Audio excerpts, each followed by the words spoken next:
அனைத்து நண்பர்களுக்கும் வணக்கம். உங்கள் ஆஸ்ட்ரோ பழனிசுவாமிகள் பேசுகிறேன். இந்த காணொளியில மகரம் ராசிக்கு ஜனவரி மாதம் எப்படி இருக்கும் என்பதை பற்றி பொது பலனாக பார்க்கலாம்.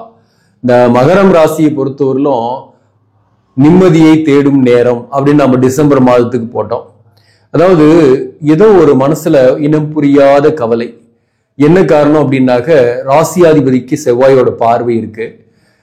சனி பகவான் ராசிக்கு 2ல இருந்து 7ஆம் இடத்துல இருக்கக்கூடிய செவ்வாயோட பார்வையில் இருக்கிறாரு. இந்த மாதத்தை பொறுத்தவரையிலும் மனதிலே நிராசையே அப்படின்ற மாதிரிதான் இருக்கும். அதாவது போன மாசம் டிசம்பர்ல இருந்த ஸ்டேட்டஸ் தான் இந்த மாதத்துல குறிப்பா இந்த 15ஆம் தேதி வரலும் 8 சூரியன் 12ஆம் பாவகத்துல சூரியன் புதன். அப்போ இது ஒரு விபரீத ராஜயோகம் தான். இப்ப பயணங்கள் ஏற்படும், தொலைதூர பயணங்களுக்கு போயிட்டு வரக்கூடிய சூழ்நிலை கூட சில பேருக்குலாம் ஏற்படும். சில பேருக்குலாம் திடீர்னு பணம் வரும். குறிப்பா மற்றவங்க கிட்ட கொடுத்த பணம் வாங்க முடியலன்னாக ட்ரை பண்ணீங்கன்னா வாங்கலாம். அதே போல சில பேருக்கு கடன் மூலமா கூட கையில பணம் வரும். பணம் இருப்பு ஓரளவுக்கு இருக்கும், ஆனா அது அப்படியே எக்ஸ்பென்சஸ் ஆகும். குறிப்பா பாத்தீங்கன்னா 2ஆம் இடத்துல இருக்கக்கூடிய சனிக்கு செவ்வாய் பார்வை இருக்கிறதுனால பணம் வந்தாலையும் அதிகமான எக்ஸ்பென்சஸ் நீங்க மீட் பண்ற மாதிரியும் இந்த மாதம் இருக்கும். அதை தவிர்த்து சூரியன் 12ல இருந்தாக என்ன ஆகும்னாக்க உறவு நிலையில தான் இப்போ சில பிரச்சனைகள் இருக்கும். இந்த கணவன் மனைவி உறவு நிலையில கருத்து வேறுபாடுகள் இருக்கும். அல்லது நீங்க ஒரு பக்கம் அவங்க ஒரு பக்கம் தனித்து இருக்கிற மாதிரியான சூழ்நிலையும் இந்த காலகட்டத்தில் இருக்கும் சில பேருக்கெல்லாம். குறிப்பா இந்த நேரத்துல வாழ்க்கை துணையோர் வேலையிலேயே அதிக கான்சன்ட்ரேஷன் பண்ணிட்டு அங்கேயே இருக்கலாம், அல்லது டெபுடேஷன் மாதிரி சற்று பிரிந்து இருக்கலாம். ஏதோ ஒரு வகையில தொழில் காரணமாக கூட பிரிந்து இருக்கக்கூடிய சூழ்நிலை, தனித்து இருக்கக்கூடிய சூழ்நிலை இருக்கும். தூக்கமின்மை கொஞ்சம் இருக்கும், மன அழுத்தம் கொஞ்சம் ஏற்படும், ஏதோ ஒரு கவலை மனதுல ஒரு நிராசையும் இருந்துகிட்டே தான் இருக்கும் இந்த 12ஆம் பாவகத்துல இருக்கக்கூடிய சூரியனால. ஆனா ஒரு சில விஷயத்துல நன்மையும் இருக்கு. ராசிக்கு 2ஆம் இடத்துல சனியும் சுக்கிரனும் சேர்ந்து இருக்கு. எதிர்பாலினர், ஒரு உங்களை விட கொஞ்சம் வயதில் மூத்த எதிர்பாலினர், ஒரு நண்பர் அல்லது ஒரு ரிலேஷன்ஷிப்ல இருக்கிறீங்கன்னாக அவங்களால் ஆதாயம் இருக்கும். மாற்று மதத்தினர் உங்களுக்கு அறிமுகம் ஆவார்கள். மாற்று மதத்தினரால உங்களுக்கு ஆதாயங்கள் கூட ஏற்படும். குறிப்பா அவங்க எதிர்ப்பாளினராக கூட இருக்கலாம், அவங்களால உங்களுக்கு ஆதாயங்கள் ஏற்படும். அல்லது ஏதோ ஒரு வகையில ஒரு ரிலேஷன்ஷிப் கூட ஏற்படக்கூடிய வாய்ப்பும் இந்த காலகட்டத்தில் சில பேருக்கு உண்டு. இப்போ பொதுவாகவே பாத்தீங்கன்னாக்க மகரம் ராசியை பொறுத்தவரைக்கும் பினான்சியலா உங்களுக்கு இந்த காலகட்டத்தில் பெரிய அளவுக்கு பிரச்சனை கிடையாது. ஏதோ ஒரு வகையில கையில பணம் புரளும். 11ஆம் அதிபதியாகவும் 4ஆம் அதிபதியாக வரக்கூடியவர் 7ஆம் இடத்துல இருந்து வக்கரமாகிறார், நீச பங்கம். அப்போ உங்களுக்கு கொஞ்சம் கஷ்டப்பட்டாலையும், நீங்க ஹார்ட் ஒர்க் பண்ணாலையும், அல்லது கொஞ்சம் எஃபோர்ட் அதிகமா போட்டாலையும் உங்களுக்கு அதுக்கு ஈக்குவலா பினான்சியலா நீங்க ஆதாயம் அடைவீங்க. அதுக்கான காலகட்டம் தான். பிசினஸ் பண்ணக்கூடியவர்களுக்கு கூட வியாபாரம் நல்லா ஆகி அதன் மூலம் வருமானம் எல்லாம் கூடுதலாகவே கிடைக்கும். அதுவும் பாசிட்டிவ். என்ன பிரச்சனை அப்படின்னாக்க இந்த உறவு நிலை, ஃப்ரெண்ட்ஷிப்பு, ரிலேஷன்ஷிப்பு, இந்த கணவன் மனைவி உறவு நிலையில தான் பாதிப்பு.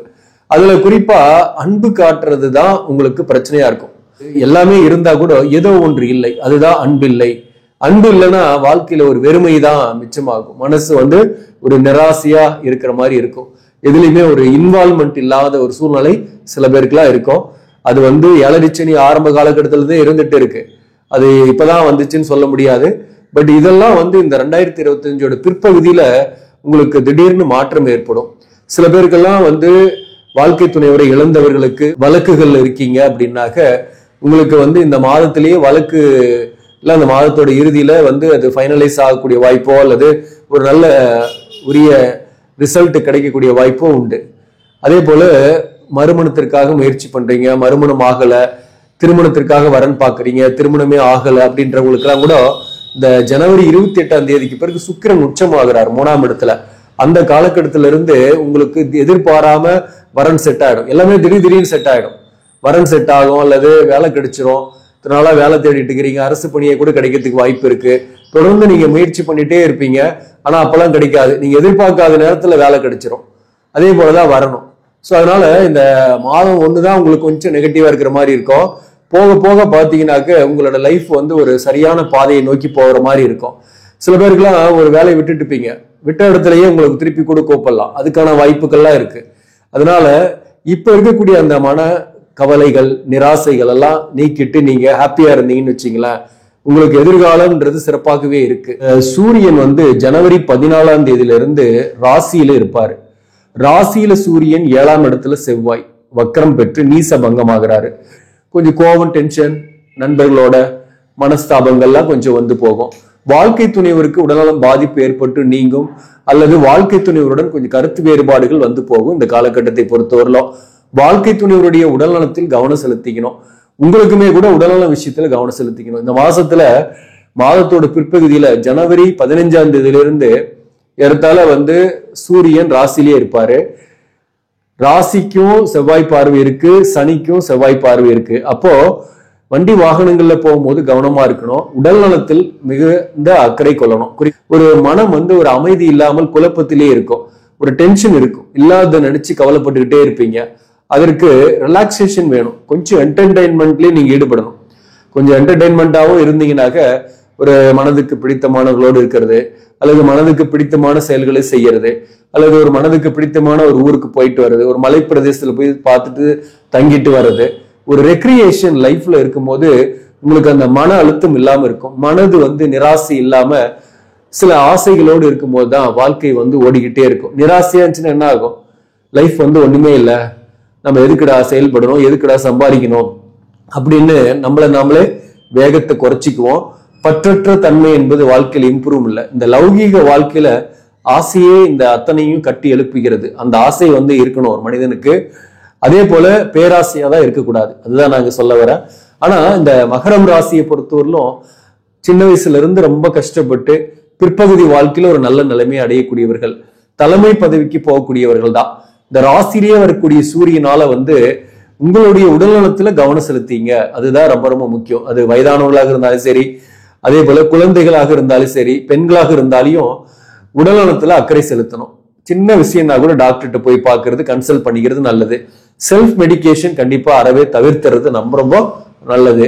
மேலும் வந்து பாத்தீங்கன்னாக்க 5ஆம் இடத்துல குரு விரையாதிபதியாக வரக்கூடியவர். குரு பகவான் வக்ரம் பெற்று 5ஆம் இடத்துல இருக்கிறதும் ஹெல்த்தை பாதிக்கும். புத்திர பாக்கியம் இல்லாதவர்களுக்கு புத்திர பாக்கியம் தரும். அதே போல புத்திர பாக்கியத்துக்காக மருத்துவ ட்ரீட்மெண்ட் எடுத்துக்கிட்டு இருக்கிறீங்கன்னாக்க அவங்களுக்கு ஒரு நல்ல செய்தி வரக்கூடிய வாய்ப்பு உண்டு. அதே போல கணவன் மனைவி கூட ஜனவரி 28க்கு பிறகு ஒரு அந்யோன்யம் இருக்கும். அட்டன் பண்ணிட்டு வேலைக்காக வெயிட் பண்ணிட்டு இருக்கிறீங்கன்னாக்க வேலை வாய்ப்பு இந்த மாதத்தோட இறுதியில உங்களுக்கு கிடைக்கும். ஜனவரி 28ஆம் தேதிக்கு பிறகு சொல்றேன். புதிதாக வேலை தேடக்கூடியவர்களுக்கு 2025 ஜனவரி 28க்கு பிறகு உங்களுடைய முயற்சிகள் சக்சஸ் ஆகும். குறிப்பா மண்மனை சார்ந்த துறையில் இருப்பவர்கள், எலக்ட்ரிக்கல் எலக்ட்ரானிக்ஸ், அரசு சார்ந்த துறை, அரசியல் இருப்பவர்களுக்கெல்லாம் இந்த காலகட்டத்தில வந்து வருமானம் கூடுதலாகவே கிடைக்கும். வாக்கால் பிழைக்கக்கூடிய தொழில் செய்யக்கூடியவர்கள், ஆசிரியர்கள், நீதித்துறையில் இருப்பவங்க, அதே போல சேல்ஸ் அண்ட் மார்க்கெட்டிங்ல இருக்கக்கூடியவர்கள், கன்சல்டேஷன் பண்றவங்க, புரோகிதம் பண்றவங்க, இவங்களுக்கெல்லாம் இந்த மாதத்துல கூடுதலான வருமானம் வரும். பெட்டராகவே ஃபீல் பண்ணுவீங்க. மாதத்தோட இறுதியில கொஞ்சம் இன்னும் கூட பெட்டரா ஃபீல் பண்ணுவீங்க. படிக்கக்கூடிய மாணவர்களை பொறுத்தவரை, குறிப்பா உயர்கல்வி படிக்கக்கூடிய மாணவர்களுக்கு இந்த காலகட்டம் ஒரு சிறப்பான காலகட்டம் தான். நல்லாவே படிப்பீங்க, நிறைய கான்சன்ட்ரேஷன் வரும். உங்களுக்கு திடீர்னு அந்த இடத்துல மதிப்பு மரியாதை படிக்கக்கூடிய இடத்துலயே கிடைக்கும். நல்ல ரிசல்ட் எதிர்பார்க்கலாம். அதே போல ஆரம்ப கல்வி படிக்கக்கூடிய மாணவர்களுக்கு இந்த மாதத்தை பொறுத்தவரை பெரிய பிரச்சனை கிடையாது. நன்றாகவே படிப்பீங்க. ஏன்னா தனம், குடும்பம், வாக்குஸ்தானத்துல சுக்கிரனும் இருக்கிறதுனால நல்லாவே படிப்பீங்க. 3ஆம் இடத்துல ராகுவும் 9ல கேது இருக்கிறாரு. கேதுவுக்கு வீடு கொடுத்த புதன் பகவானை பொறுத்தவரையில 9ஆம் அதிபதி மாதத்தோட தொடக்கத்துல ராசிக்கு 12ஆம் இடத்துலயும் மாதத்தோட இறுதியில ராசியிலுமே இருப்பாரு. சில பேருக்கு தந்தையின் உடல்நலனில் கவனம் செலுத்திக்கணும். தந்தைக்கு ஹெல்த் இஷ்யூஸ் வரலாம், அல்லது தந்தையுடன் கருத்து வேறுபாடுகள் வரலாம், அல்லது ஏதோ ஒரு வகையில தந்தையை பிரிந்திருக்கக்கூடிய சூழ்நிலையும் இந்த காலகட்டத்தில் ஏற்படும்.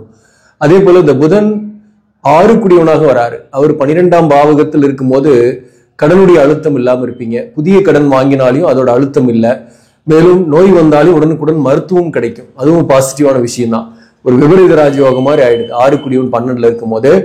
அதே போல உங்களுக்கு ராசிலேயே புதன் வரும்போது மாதத்தோட பிற்பகுதியில உங்களுக்கு கூட இந்த ஸ்கின் ப்ராப்ளம், நரம்பு சம்பந்தமான பிரச்சனைகள், அல்லது ஏதோ ஒரு எலும்பு மூட்டு வலி போன்றவையும் வரக்கூடிய வாய்ப்பு உண்டு. பெண்களாக இருந்தால் ரத்த சம்பந்தமான பிரச்சனைகள் வரக்கூடிய வாய்ப்பும் இந்த காலகட்டத்தில் உண்டு. குறிப்பா வயதானவர்களாக இருந்தாதான் ஹெல்த்ல கொஞ்சம் கூடுதல் கவனம் செலுத்திக்கணும்.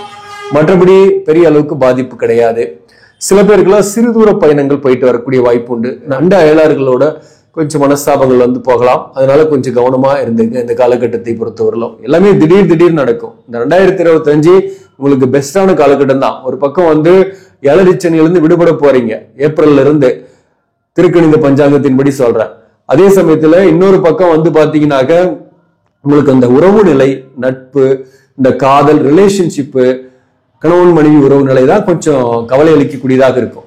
மற்றதெல்லாம் உங்களுக்கு பாசிட்டிவா இருக்கும். ஐ மாசத்துல இருந்து பாத்தீங்கன்னா வேலை விஷயமா இத்தனை காலமா வேலையே போகல, வேலையே இல்லைன்றவங்களுக்கு உங்களை தேடி கூப்பிடுவாங்க. ஏதோ ஒரு வகையில உங்களுக்கு இன்ஃபர்மேஷன் வரும். அது நண்பர்களால வரலாம், அல்லது தெரிந்தவர்கள் அந்நியர்களால கூட வரலாம். அவர்களால் உங்களுக்கு ஒரு நல்ல ஒரு வாய்ப்பு உங்களை தேடி வரும். வேலை இல்லாதவர்களுக்கு அப்படி தேடி வரும் வாய்ப்பை உடனே எடுத்துங்க, அது சக்சஸ் ஆகும். சில பேருக்கு மட்டும் வீடு மாற்றம், இடமாற்றங்கள் ஏற்படும்.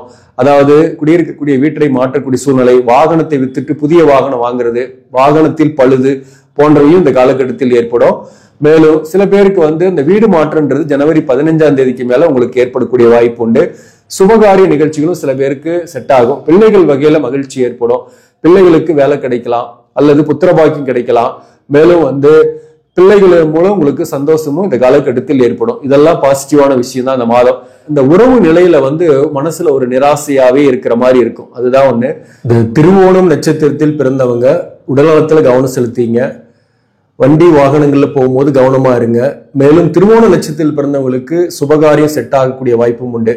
திருமணம் ஆகல, 30 வயதுக்கு மேல ஆயிடுச்சு, வரன் பார்க்கலாமான்னா இந்த தை மாசத்துல இருந்து வரன் பாருங்க. கண்டிப்பா அது செட் ஆகிறதுக்கும் சான்சஸ் இருக்கு. அது மாதத்தோட இறுதியில உங்களுக்கு வரன் அமையும். பிப்ரவரி மாசத்துல அது உங்களுக்கு வரன் அமையக்கூடிய வாய்ப்பு உண்டு.